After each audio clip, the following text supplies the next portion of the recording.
Kambini ya mbeũ njĩthĩ ya rika rĩa Gen Z ya kwĩyandĩkithia ta aikia a kura ĩrĩa ĩrakũrĩkana ta Niko Kadi nĩ ĩkĩrĩtwo wathi mwerũ thutha wa ũrĩa warĩ mũnini wa mũtongoria wa bũrũri RIGATHI Gachagua kũnyitanĩra na mbeũ njĩthĩ taũni-inĩ ya KARATINA mĩhang'o-inĩ ĩno na kũrĩũrĩtie mbeũ njĩthĩ meyandĩkithie kwa wĩingĩ mbere ya gĩthurano kĩnene gĩũkĩte. Harambee! Wasaliti wote! UDA! Wilubaro! Wamombi! Wamatinga! Mokami! Tokonia!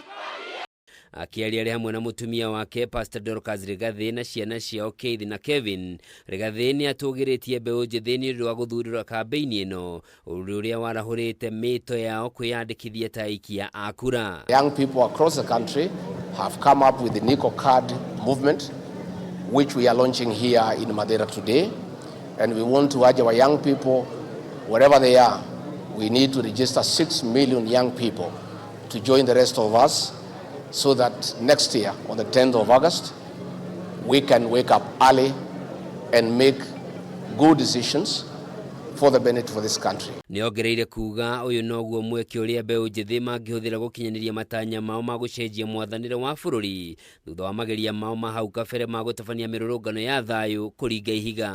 This vote that the young people are taking will enable them to actualize what they wanted in June 24, when we had the Gen Z protests. They wanted transparency and accountability. They wanted good governance. They wanted good education. They wanted good health. They wanted a country that is governed by the rule of law. And therefore, they are on the right track, and I want to encourage them, wherever they are, to register everybody and to challenge each other.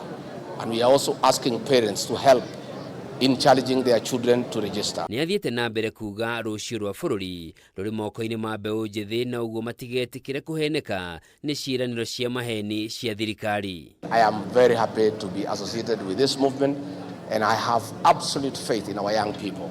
I love them and I trust them, and I know they will not let this country down. I know the young people will do this country proud, and it is them who have the power because they are incorruptible. They cannot be bribed with the beans and rice. They cannot be bribed with the handouts. They will make the right decisions, which is good for the benefit of this country.